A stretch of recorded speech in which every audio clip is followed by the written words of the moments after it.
This shoe with a review of the third Giannis Antetokounmpo signature, or not exactly the third. This is sort of like the budget version of Giannis, released in time for the playoffs. But I'm not sure if he's wearing this shoe. It weighs about 325 grams for a size 9.5, so it's really on the lighter side, and it feels a lot lighter on foot. First of all, the price is under $100, very affordable. I don't think we've seen any Nike model with a with an all-star player's name on the shoe that costs us this low. I think this is lower than the price point set for the previous Kyrie Fly Traps or KD Trays. So this is a nice development. What's most impressive is the fact that they used no-name foam. If they use Cushlon or React or Lunar, they like to paste that name all over the place. But this is just either injected Phylon or EVA foam.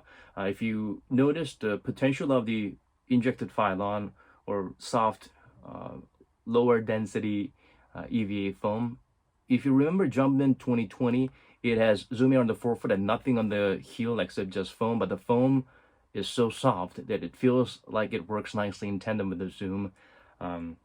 That's how it feels like all around. Even on the forefoot, the softness that you feel in the Jumpman 2020 can be felt. So that's a shoe that really deserves high praise.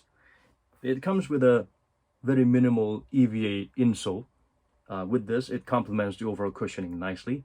And even without this insole, if you just wear the shoe without it, you can still feel the comfiness, softness, and the cushioning of the quality midsole they used, which is plain EVA or injected Phylon. I'm just blown away. It does have a heel to toe drop that you can feel, so you don't have that dangerous heel sinking feeling, which could be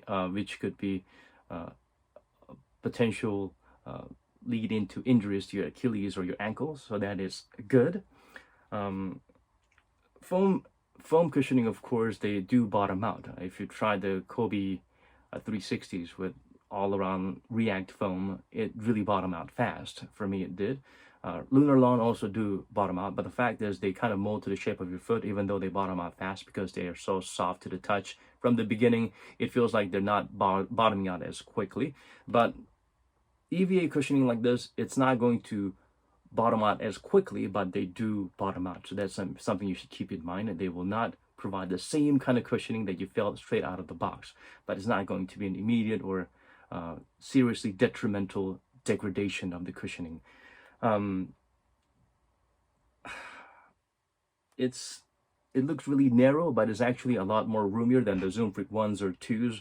You could go true to size if you're a narrow footer, and if you're a narrow footer that likes a really snug tight fit, you might even want to go down half a size.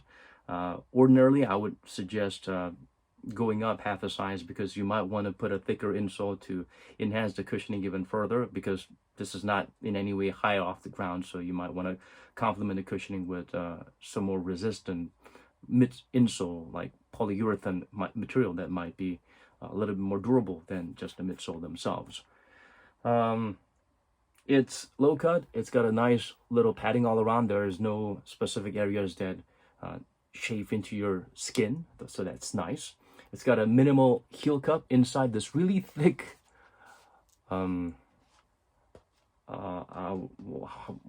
gel-like padding all around, so that's nice. The lacing comes down all the way closer to the toes than most shoes out there, so it provides a greater degree of lockdown. Speaking of lockdown, the outrigger, as you can tell, it's there. The outsole is pretty wide, and the midsole and the outrigger shape works nicely in tandem. So if you were to perhaps move to a dangerous turning point, it actually turns a little bit, but then it breaks it down, provides the braking you need as this folds and stops. So that's very substantial and nice, and I appreciate that. The tongue material covers the whole area on top of the shoes. So even if this is sort of like a mesh-like material cross between an engineered mesh and a knit material, it should be breathable. But because of that inner booty layer, it's not exactly the most breathable shoes out there. Deceptively not breathable. So warm for those cold weathers. You might want to wear this outdoors. The outsole pattern is really nice. The herringbone pattern is actually something that works compared to some of the herringbone patterns. Just copy and paste and just slips all over the place. It's not as ridiculously curved like the Kyrie ones, which looked like it would have good traction, but it didn't.